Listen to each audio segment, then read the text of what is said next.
Palavra da Verdade, com Hernandes Dias Lopes. Abra sua Bíblia comigo, por gentileza, no livro de Apocalipse, capítulo 20.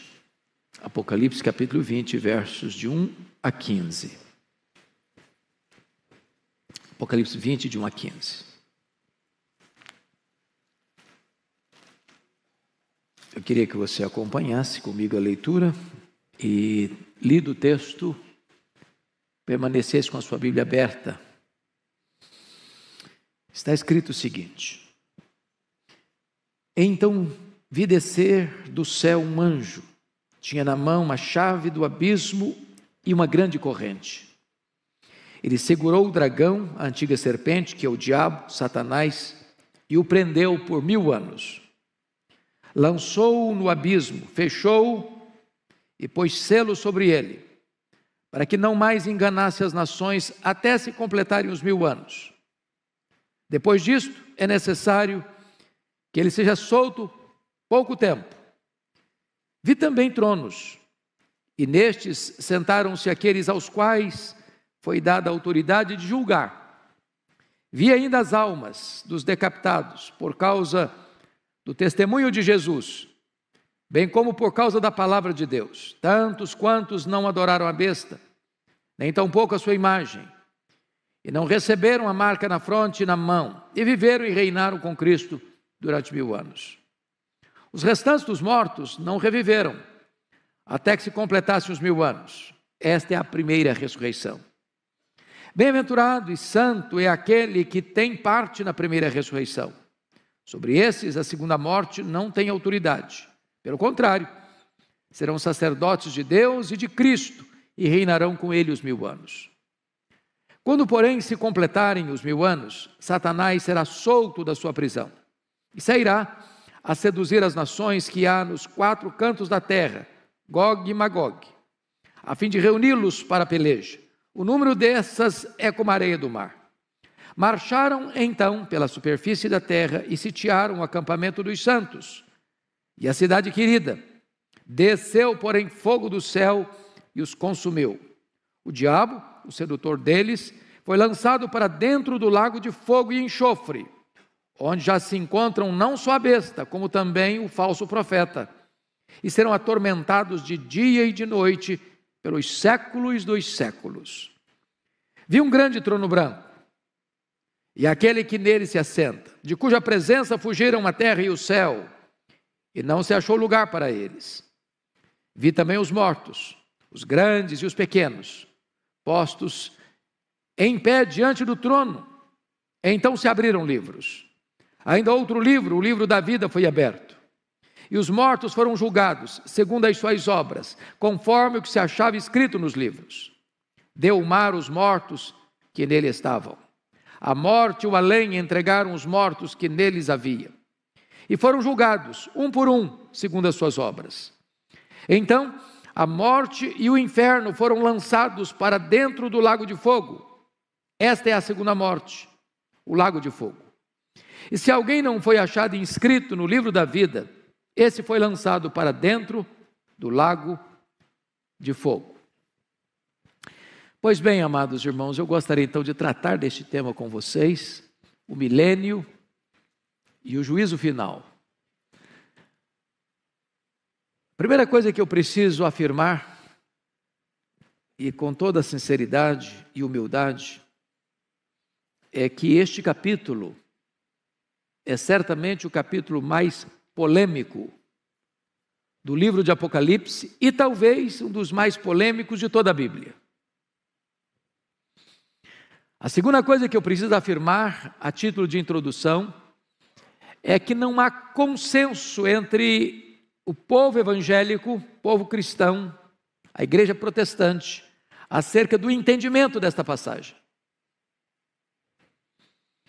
Por exemplo, os chamados pré-milenistas entendem que o milênio relatado neste capítulo sucede cronologicamente ao registro do capítulo 19, que fala da segunda vinda de Cristo.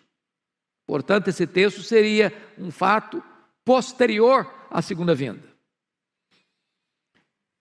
Para os amilenistas, que entendem que o livro de Apocalipse não é um livro que segue uma linha cronológica linear, que parte do ponto 1 ao ponto 10, ou ponto 0 ao ponto 10, mas que o livro de Apocalipse, ele é entendido em sessões paralelas e progressivas, e que as mesmas verdades são apresentadas em telas diferentes.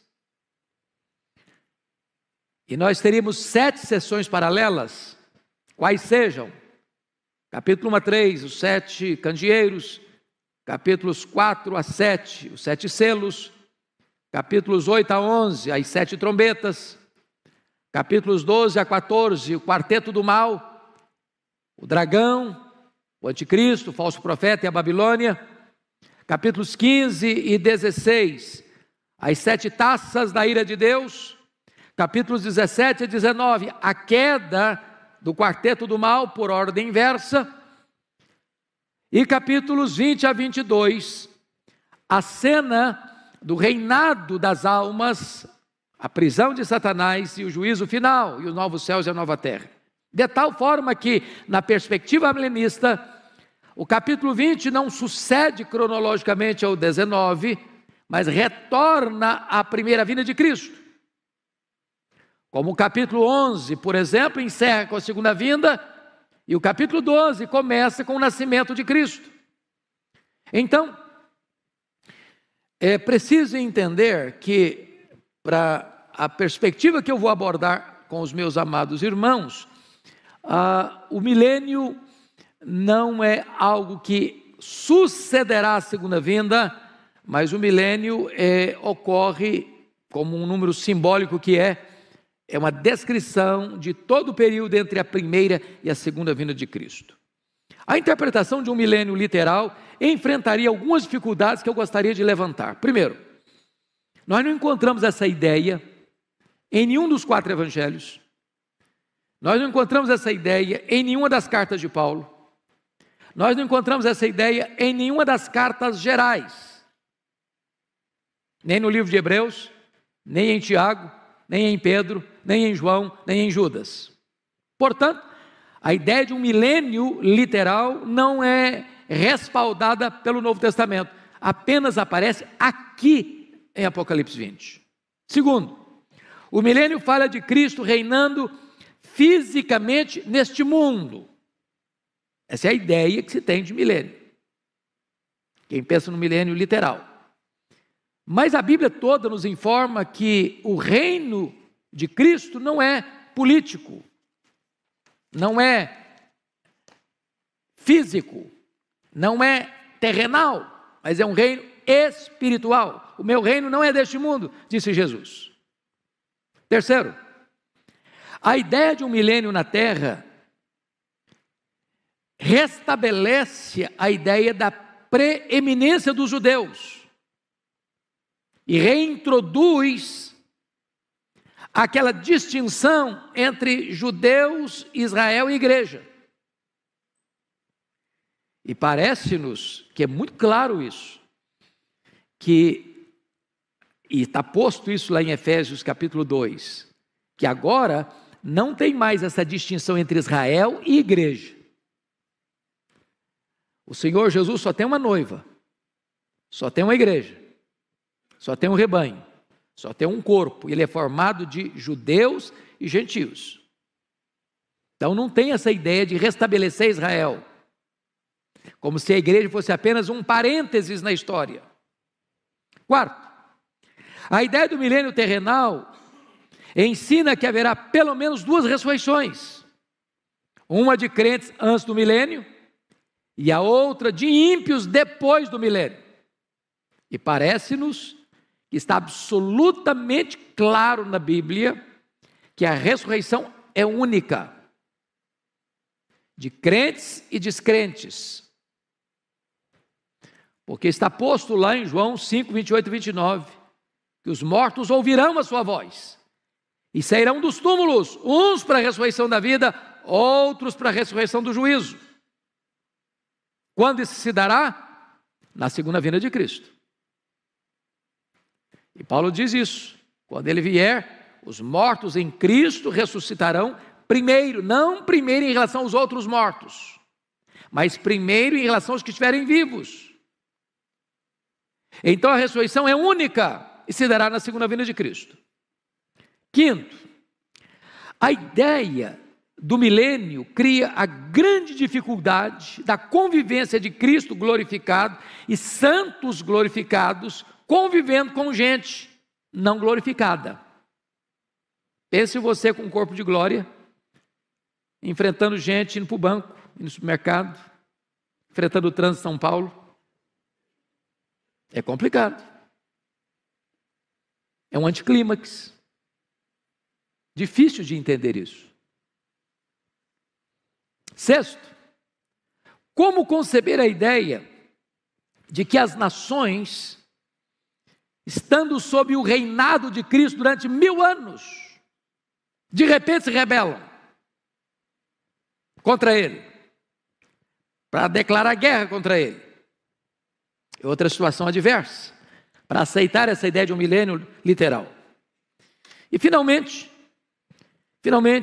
todo o ensino do Novo Testamento é que o juízo é universal e seguirá imediatamente à segunda vinda de Cristo.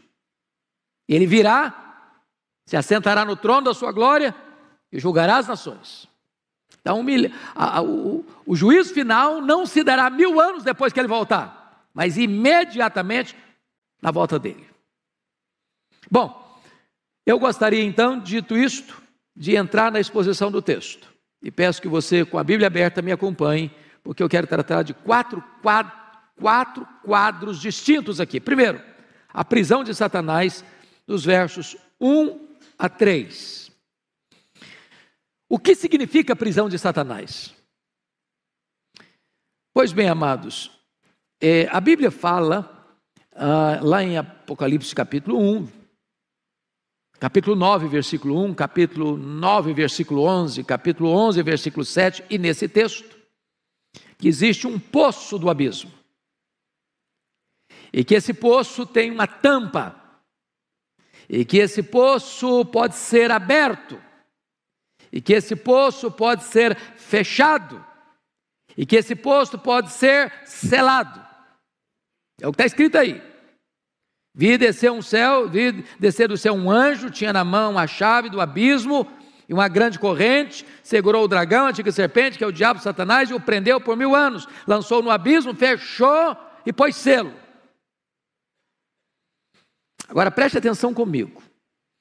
Esta é uma linguagem, meus irmãos, simbólica.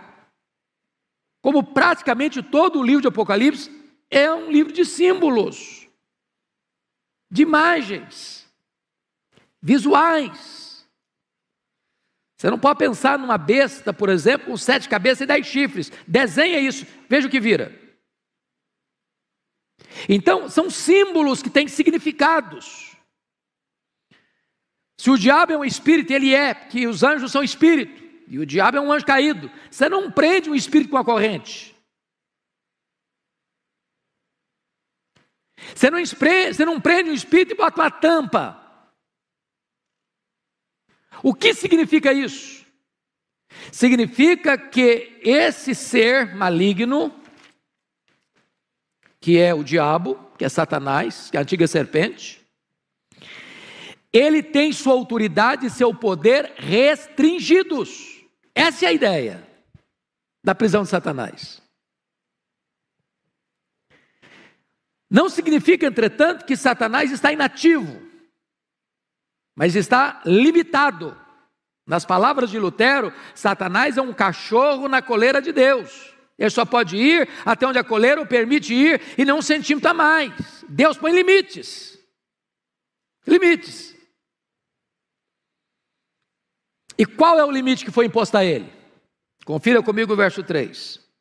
Lançou no abismo, fechou e pôs selo sobre ele, para que não mais enganasse as nações. Então vamos entender o que significa isso, não mais enganar as nações.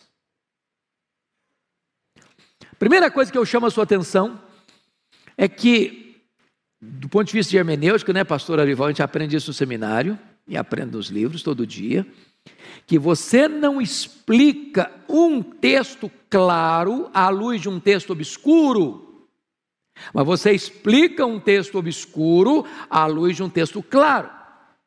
Eu acho que serve para a teologia e deve servir para o direito também, acredito. A hermenêutica. Não é isso mesmo? Então, a pergunta é: o que é que o Novo Testamento tem a ensinar-nos acerca da prisão de Satanás? Isso tem a ver com a segunda vinda ou com a primeira vinda? Então, chamo a atenção de vocês para alguns textos. Primeiro, Mateus 12, 29. Vocês se lembram lá que o valente, que é o diabo, ele tem uma casa. Ele guarda em segurança todos os seus bens. Que bens são esses?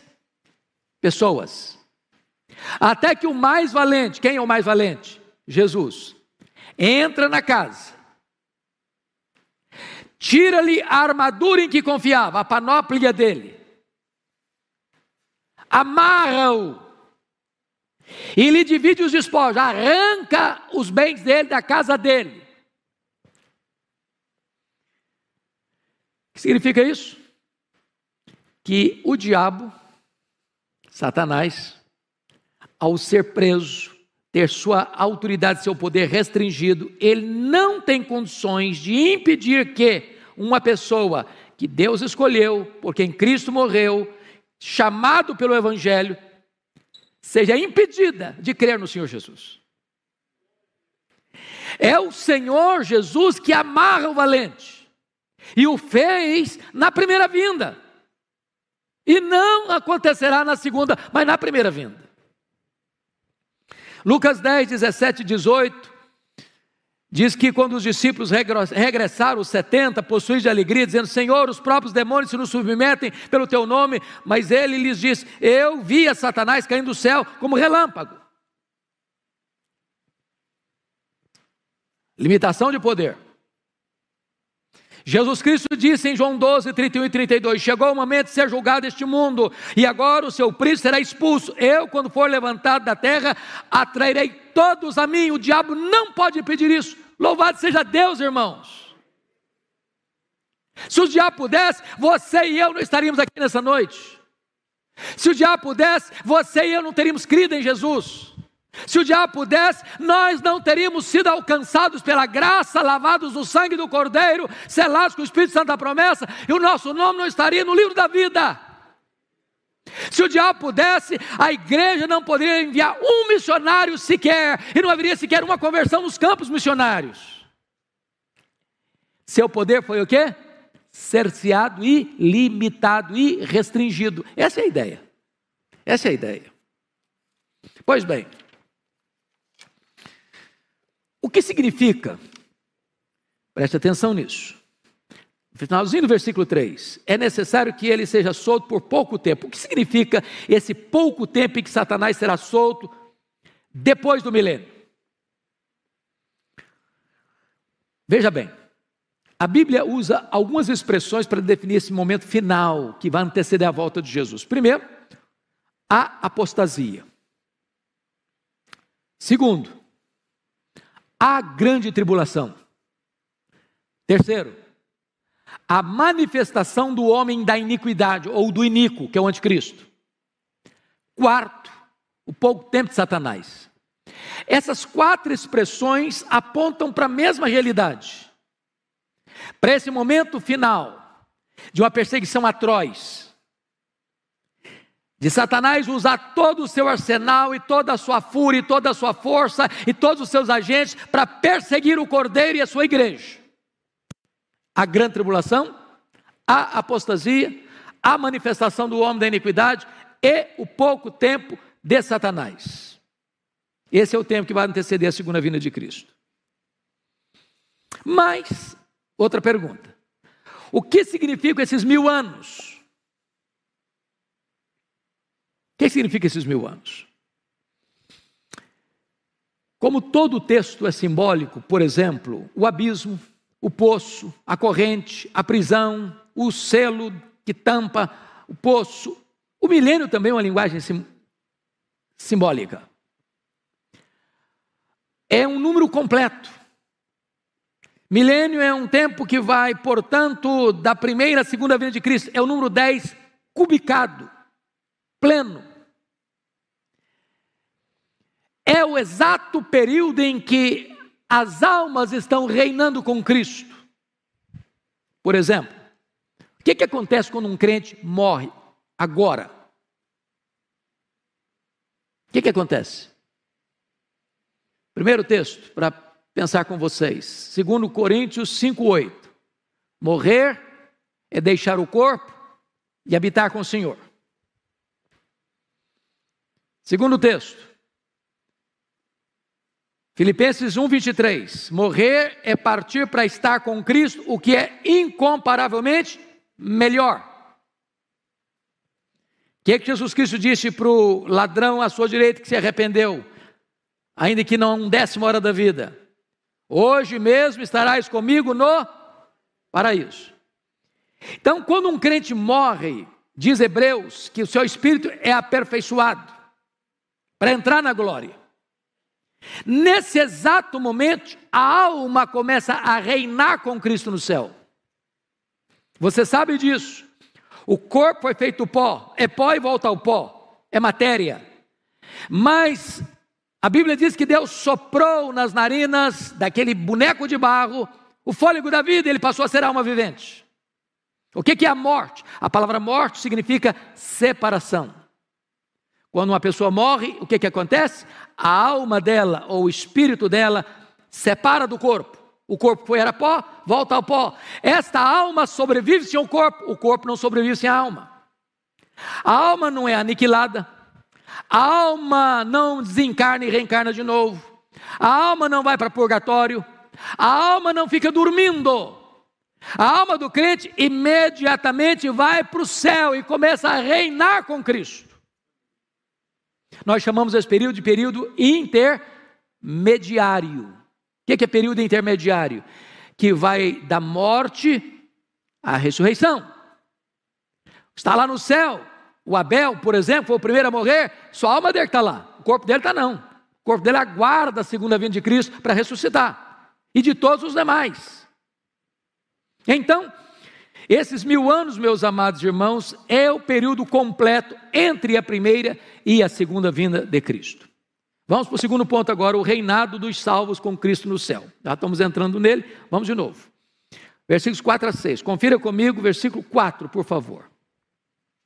Vi também tronos, e nesses sentaram-se aqueles os quais foi dada a autoridade de julgar. Vêm das almas dos decapitados por causa do testemunho de Jesus, bem como da palavra, por causa da palavra de Deus. Tantos quantos não adoraram a besta, nem tampouco a sua imagem, e não receberam a marca na fronte nem na mão, e viveram e reinaram com Cristo 1000 anos. Vamos entender isso aqui.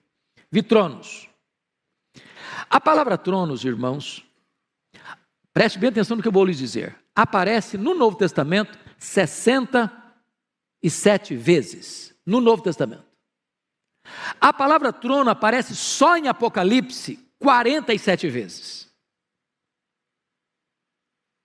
Porém, 44 vezes o trono que aparece é o trono de Deus. E todas as 44 vezes que o trono de Deus aparece, sabe onde ele está? No céu. Só 3 vezes o trono aparece na terra. 2:13, 13:2 e 16:10. E todas as 3 vezes que ele aparece na terra, ele é o trono do anticristo e o trono do diabo. Portanto, esse reinado aqui de 1000 anos não é na terra. Não é na terra. Não é um milênio aqui. Ele está tratando desse período em que as almas, não são os corpos, são as almas que estão reinando. Estão reinando. Aquelas mesmas almas lá do capítulo 6, versículo 9, que estão debaixo do altar clamando. Até quando, Senhor? Então é muito importante entender isso. As almas estão reinando com Cristo lá no céu. Abel está reinando com Cristo lá no céu. Seu papai, sua mamãe, seu vovô, sua vovó, que já morreram em Cristo, que já estão com Jesus, estão reinando com Ele lá. Qual é a missão daqueles que estão reinando com Cristo lá? Primeiro, veja você, que eles estão assentados em tronos. Versículo 4.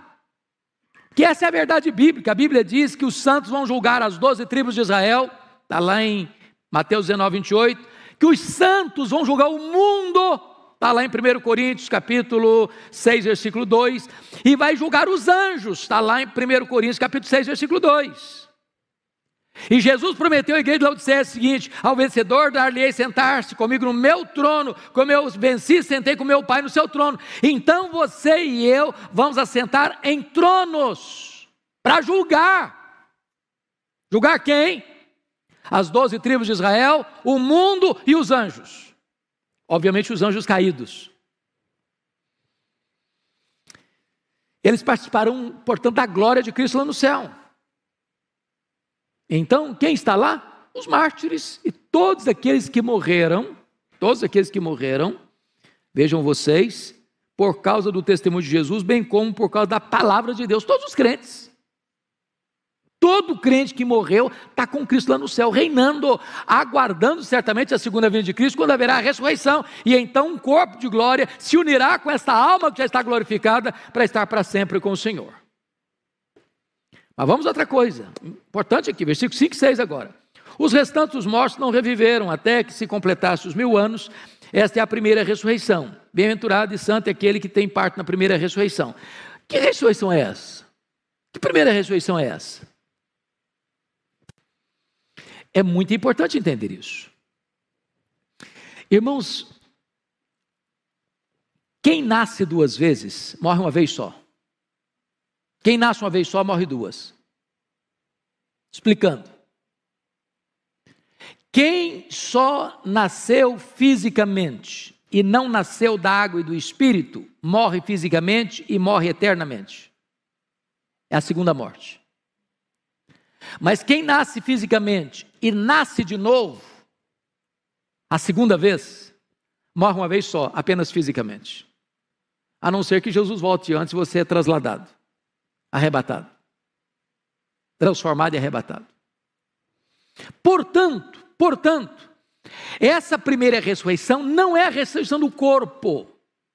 Toda a linguagem do Novo Testamento é essa, que quando você recebe a Cristo, você estava morto, e eu também. Deus nos deu vida, estamos nós mortos nos nossos delitos e pecados.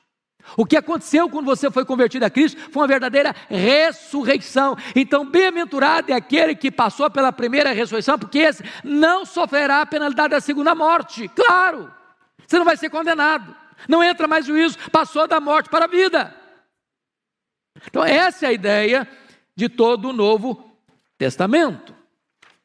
Mas vamos ver agora, terceiro ponto, a derrota final de Satanás, versículos 7 a 10. Olha aí comigo.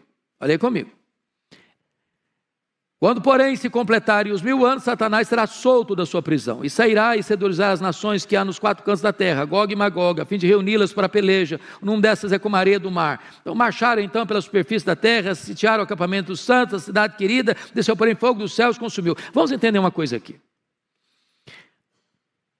Há 3 descrições dessa batalha no livro de Apocalipse, capítulo 16, 14 a 21, capítulo 19, 19 a 21 e 27 a 10. Não são 3 guerras diferentes, é a mesma guerra, é a guerra do Armagedon, é a guerra final. São telas diferentes, descrevendo o mesmo fato. O que esse texto está querendo dizer? É que antes de Jesus voltar, irmãos, não esperem num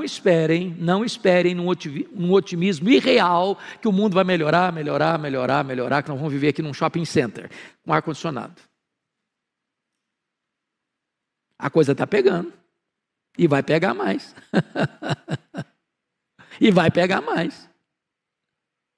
Espera tempo fácil não. Por outro lado, nós não podemos ter um pessimismo negativo, doentio, sabe por quê? Porque a vitória já está garantida.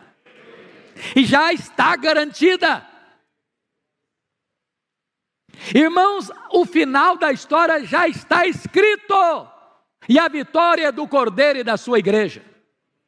Pode o diabo espernear, pode o inferno se agitar, pode o mundo fazer confusão, pode todo mundo virar e perseguir a igreja, e massacrar a igreja, e torturar a igreja, e prender os crentes, e matar os crentes. A vitória já está selada. Bendito seja Deus. Pois bem, amados, agora vamos para a cena apoteótica da vitória sobre os inimigos, porque veja você que nós estamos falando de telas. No capítulo 19, versículo 20, você está com a Bíblia aberta aí, está a descrição aí da prisão da besta, com o falso profeta. E diz o texto que os dois foram lançados vivos para dentro do lago do fogo que arde em enxofre. Mas como Satanás, o diabo, a antiga serpente, é o maioral dessa trilogia maligna, João aguarda para descrever isso mais no final. E aí olha o que está escrito no capítulo 10, 20 e 10. O diabo, o sedutor deles, foi lançado para dentro do lago do fogo e enxofre, onde já se encontram não só a besta, como também um falso profeta, e serão atormentados de dia e de noite pelos séculos dos séculos. Então vamos entender uma coisa aqui. Não tem aniquilamento. O que tem é penalidades eternas. Eles vão ser atormentados, o que está escrito aí? De dia e de noite. É claro que é uma linguagem bíblica, porque na eternidade não tem nem dia nem noite, é eternidade. E a Bíblia fala que aqueles que vão para a condenação eterna são trevas exteriores, banidos para sempre. Mas está escrito mais, eles serão o quê? Atormentados. Quando? Pelos séculos dos séculos. Entenda isso, que o diabo não é rei nem no inferno. Ele vai ser atormentado no lago de fogo para sempre e sempre e sempre. Então tem muita gente enchendo a bola do diabo como se ele fosse o comandante, que ele mandasse, que ele reinasse, que lá ele faz... Não, ele vai ser atormentado. Bom, agora vamos para a cena do juízo final, versos 11 a 15, que é o último ponto que eu quero destacar. Primeiro, Cristo se assenta no trono como juiz. Olha o verso 11. Vi um grande trono branco. Obviamente, grande porque é o trono do universo. Julgar todas as nações. Ele é ao mesmo tempo universal e ele é também individual. Branco porque ele é um espelho da santidade e da justiça.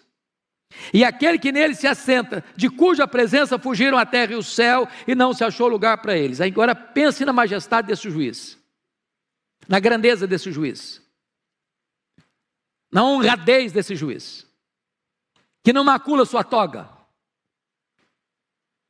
que não mancha suas vestes sagradas,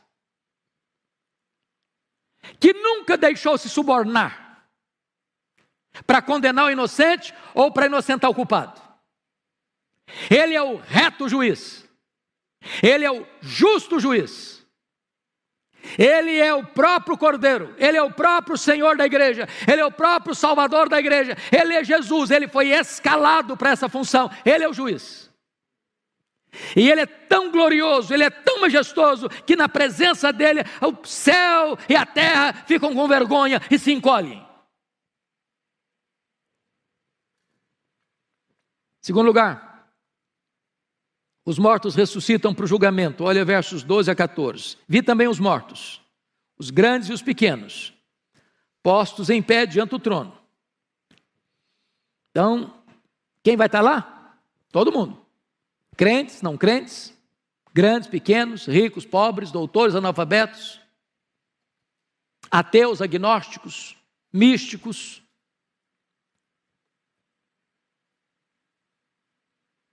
filósofos, pensadores, religiosos, todos estarão lá, de pé, para escutar a sentença.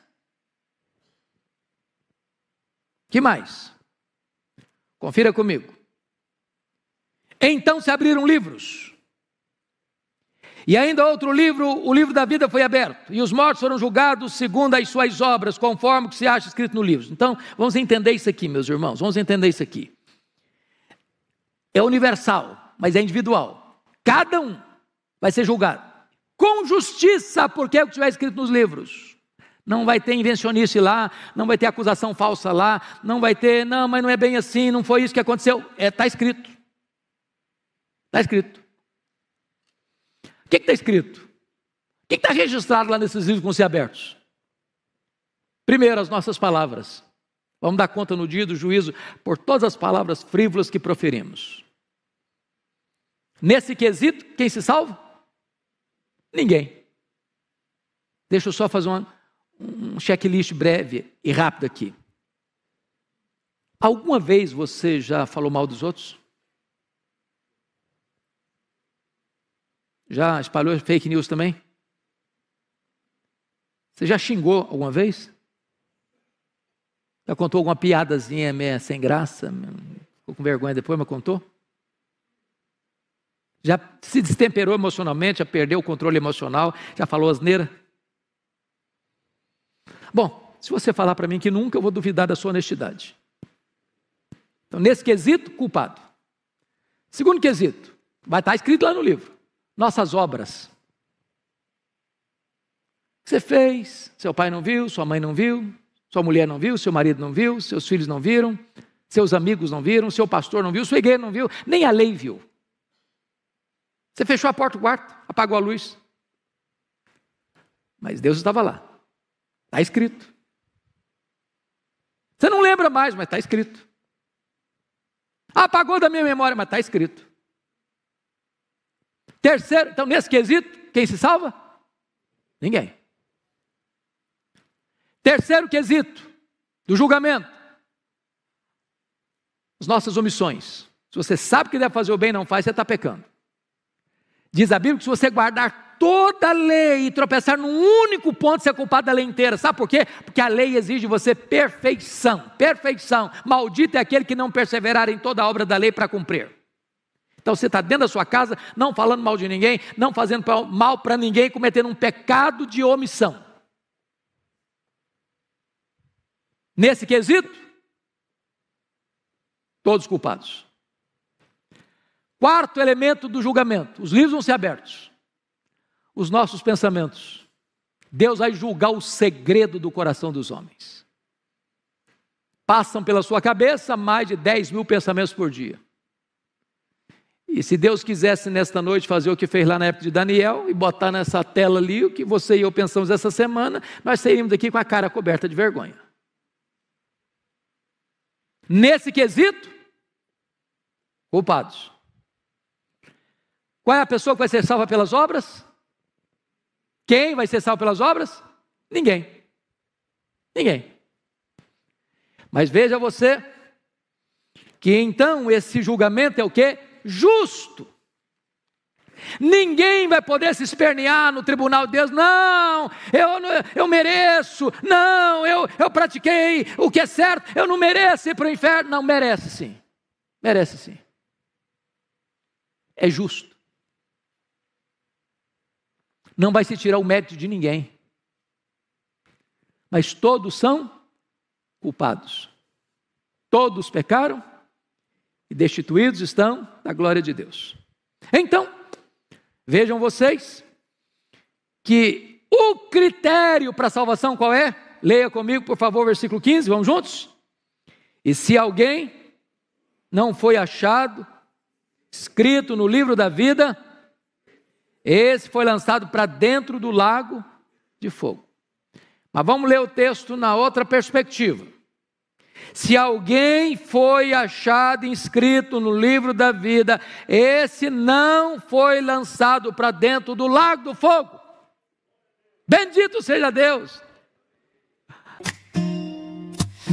Amid the quiet of the night, I sense the weight of worries taking flight. But darling, listen close and hear my plea. In this melody I ask, darling, don't you weep for me. shadows where fears reside. I find solace in the love you provide. With every step you ease my pain. In your embrace I found shelter from the rain. Darling, don't cry, don't shed a tear, for I'll be your fortress, I'll always be near. Though storms may rage and oceans may roar, I'll stand by your side. Mas como é que o seu nome vai aparecer no livro da vida? É por aquilo que você fez? Não. É por aquilo que Deus fez por você em Cristo Jesus. Você foi salvo pela graça, eu fui salvo pela graça, nós fomos salvos pela graça. Então, antes da fundação do mundo, Deus já sabia isso, seu nome estava lá.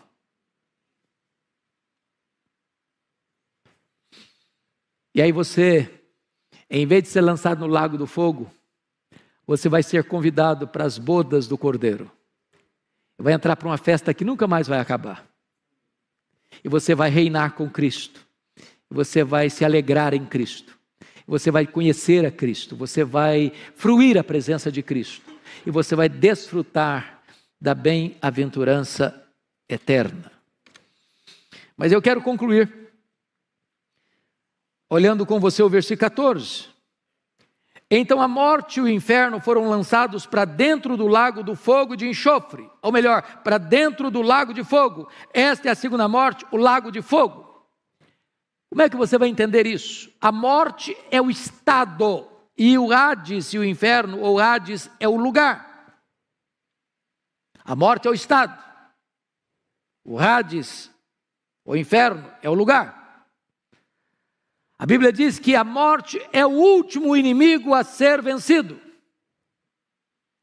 E o inferno aqui, que é Hades, preste bem atenção nisso, é exatamente o lugar onde os ímpios são atormentados no estado intermediário. Lembra lá da parábola que Jesus contou, Lucas 16? E o rico, no inferno, estando em tormento, clamou: Pai Abraão, manda Lázaro que molhe o dedo em água e bota aqui na minha língua para refrescar-me. Depois da segunda vinda e do juízo, não haverá mais separação entre corpo e alma, nem no céu, nem no inferno. E a vitória de Cristo sobre os seus inimigos será completa e final. Quem vai estar lá? 19 e 20, o anticristo e o falso profeta. 20 e 10, quem vai estar lá? O diabo. Quem vai estar lá? 20 e 14, a morte e o inferno. Quem vai estar lá? Finalmente, 20 e 15, todo aquele cujo nome não está escrito no livro da vida. Os que não creram. A próxima cena do juízo é esta: de novo céu e nova terra, os quais habita a justiça. O tabernáculo de Deus vem habitar com o povo, com o seu povo, e nós estaremos para sempre com o Senhor, desfrutando das bem-aventuranças eternas. Irmãos, a palavra de Deus é tão linda, é tão rica, é tão majestosa, é tão consoladora para o nosso coração.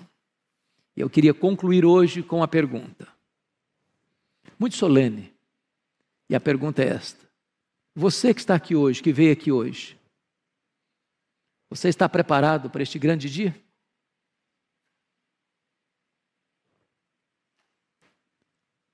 De que lado você estará naquele dia?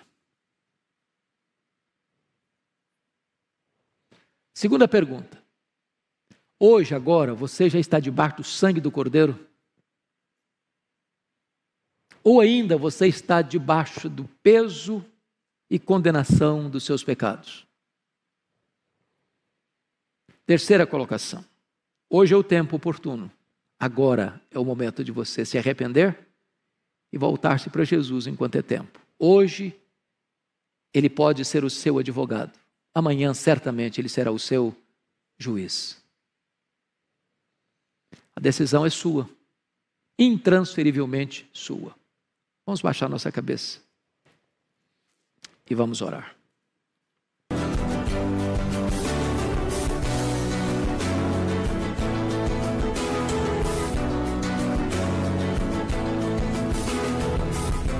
Palavra da Verdade, com Hernandes Dias Lopes.